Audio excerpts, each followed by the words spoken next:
kasih kawan-kawan sekalian, selamat siang semuanya. Hari ini kami sudah resmi mendaftarkan gugatan pra-peradilan terhadap kasusnya Pak Thomas Lembong. Tadi sudah didaftarkan kita dapat nomor 113. Ya, dan dalam proses nanti kita akan dipanggil sidang dan untuk melaksanakan persidangan. Nah, dalam proses pra-peradilan ini kami mengajukan beberapa hal yang poin pokoknya nanti disambung oleh Pak Zaid. Yang pertama adalah tentang kami mempermasalahkan penetapannya sebagai tersangka. Ya, di situ banyak sekali poin-poin pembahasannya itu. Antara lain misalnya tentang pada waktu proses penetapan sebagai tersangka tidak memiliki dua alat bukti yang cukup. Sampai saat ini kita tidak mengetahui alat bukti apa yang dimiliki oleh pihak kejaksaan sehingga menetapkan Pak Thomas Lembong sebagai tersangka. Seharusnya itu bisa di-share ke publik dan secara transparan bisa diketahui. Selama ini hanya diberitahukan bahwa masalah impor gula. Nah, tindak pidana korupsi dalam impor gula di Kementerian Perdagangan periode 2015 sampai dengan 2023. Coba lihat suratnya. Ya, ini ya. Di sini disebutkan.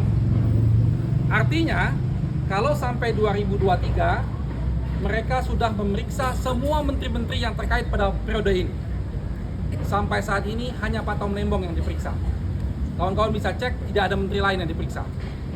Sedangkan Pak Tom Lembong itu menjabat hanya 1 tahun, 2015 sampai Juli 2016. Artinya periode yang selanjutnya bukan Pak Thomas Lembong lagi. Nah, kalau betul kejaksaan menyidik periode itu, maka sudah layaklah mereka memeriksa menteri-menteri yang lainnya. Ini sama-sama kita tunggu nih, sampai Pak Thomas Lembong sebagai tersangka dan sampai ditahan, belum ada menteri-menteri lain yang diperiksa.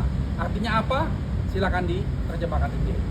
Lalu selanjutnya kaitan tentang kerugian negara. Selalu dikatakan bahwa ini sudah ada temuan BPK, kerugian negara. Sampai saat ini, temuan BPK yang kami baca tidak menunjukkan adanya kerugian negara dalam kebijakan yang diambil tersebut. Ada beberapa hal yang salah dan diminta diperbaiki untuk menegur Dirjen Perdagangan Luar Negeri dan Direktur Impor. Hanya sebatas itu. Jadi kalau dikatakan kerugian negara dari mana? Karena pasal 2 dan pasal 3 Undang-Undang Korupsi itu delik material yang betul-betul harus dijelaskan secara limitatif tentang aktual loss, kerugian negaranya. Nah, sampai saat ini kerugian negara yang dimaksud belum jelas. Katanya ada angka 400 miliar, temuan dari siapa? Bagaimana temuannya? Karena dalam putusan Mahkamah Konstitusi sudah dijelaskan, tidak boleh lagi dalam menyidik perkara korupsi disebutkan tentang potensial loss, itu tidak boleh lagi. Tapi harus aktual loss, kerugian yang nyata. Lalu selanjutnya kami mempermasalahkan juga masalah penahanan. Ya, penahanan Pak Tom Lembong dimulai beliau dipanggil sebagai saksi. Dipanggil sebagai saksi, beliau hadir, lalu pada saat habis pemeriksaan, beliau langsung ditetapkan sebagai tersangka dan dilakukan penahanan. Ini juga banyak masalah di sana. Misalnya contoh, ditunjuknya kuasa hukum oleh kejaksaan. Ini melanggar perundang-undangan KUHP. Karena dalam pasal 55, setiap terdakwa, tersangka, berhak memiliki penasihat hukum yang ditunjuk sendiri. Ini penegasannya. Ada kalimat ditunjuk sendiri, bukan ditunjuk oleh kejaksaan. Kecuali kalau dia merasakan tidak mampu, lalu kejaksaan menunjuknya. Tetapi ini Pak Tom Lembong mampu untuk menunjuk penasihat hukum, tapi tidak diberikan kesempatan untuk memiliki penasihat hukum, langsung dilakukan penahanan dan ditunjuk penasihat hukum oleh pihak kejaksaan. Ini betul-betul melanggar hak azazi beliau.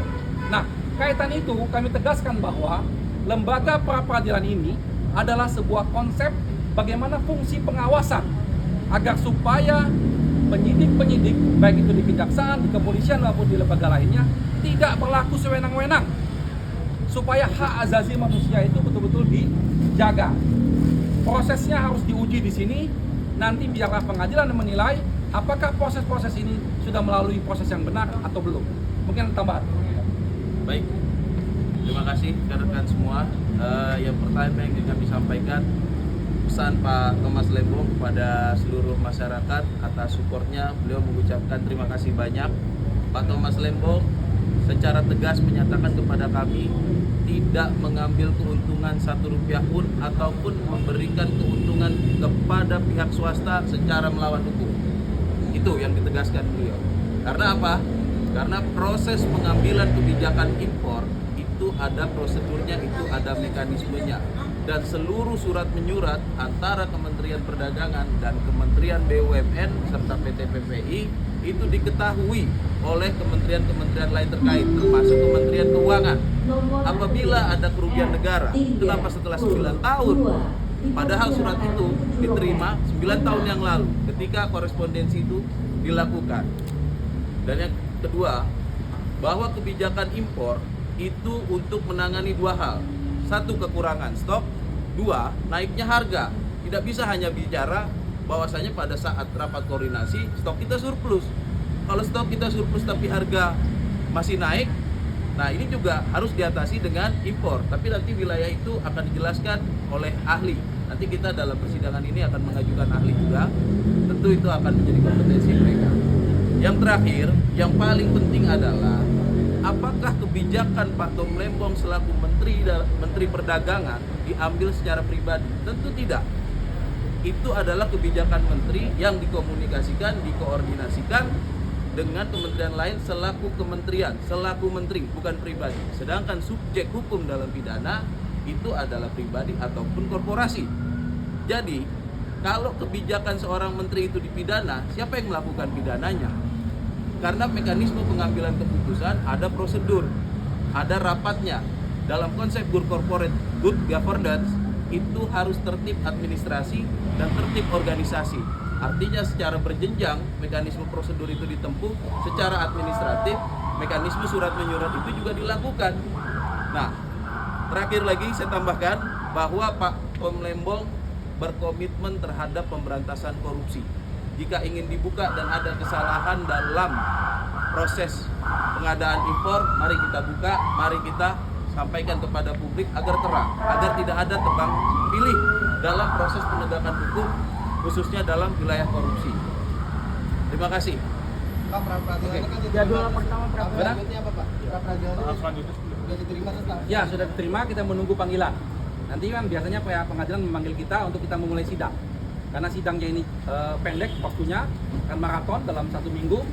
Semoga cepat panggilannya datang. Jadi dibagikan.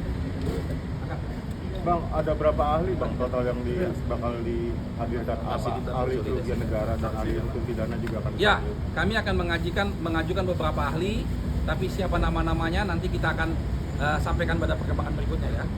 Tentunya ahli keuangan, ahli administrasi negara, ahli hukum akan kita hadirkan dalam peradilan.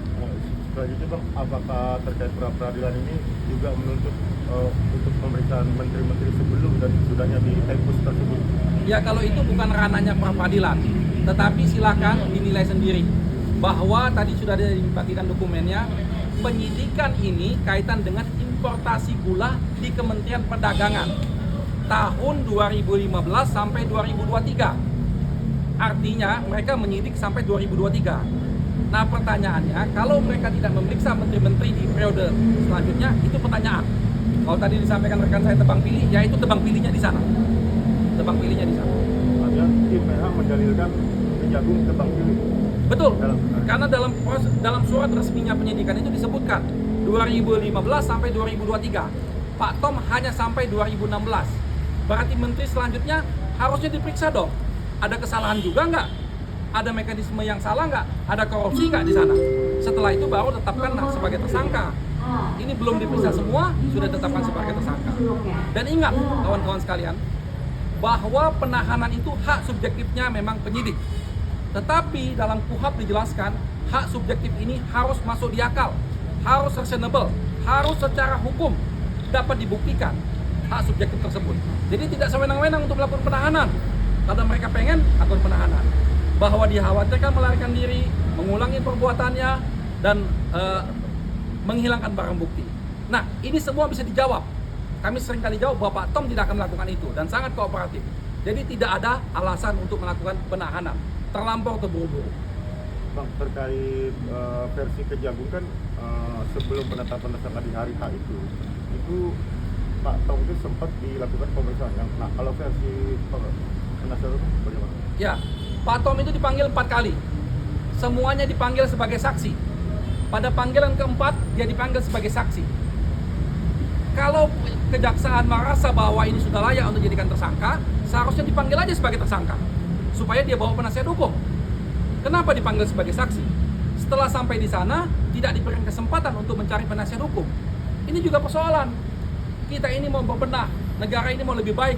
Penegakan hukum ini harus baik. Pemberantasan korupsi harus kita dukung. Tapi penegakan hukum yang salah, penegakan hukum yang sewenang-wenang harus kita perbaiki. Ya, oke. Saat ini Pak Tom sedang menjalani pemeriksaan lanjutan ya Pak? Belum. Kita belum dapat panggilan lagi. Oh. Pak, mari merespon aja Pak kemarin report tanda tangan di hasil penyelidikan bahwa itu proses hukumnya dengan harus alternatif juga dengan sebelumnya harusnya mengeluarkan statement yang sama. Ya bagus, proses hukum harus didukung, tapi proses hukum yang baik. Kalau dikatakan di situ penyidikan sampai 2023, maka menteri-menteri yang masuk dalam situ harus diperiksa, supaya adil, supaya tidak tebang pilih. Oke? Cukup ya? Pak Ari, ini kan tadi Pak Ari nyebut bahwasannya Pak Tom Embong itu diperiksa 4 kali sebelum ditetapkan sebagai tersangka. Sebelum. Nah, sementara statement dari Kejagung Pak Tom itu diperiksa 3 kali sebelum ditetapkan sebagai tersangka. Ya, makanya itu yang saya bilang. Dipanggil yang keempat itu dipanggil sebagai saksi tetap. Tapi begitu sampai di sana diperiksa, dijadikan tersangka. Itu yang kita masalahkan. Di situ yang masalahnya. Ya? Paham ya? Oke, makasih ya. Terima kasih Pak Ari.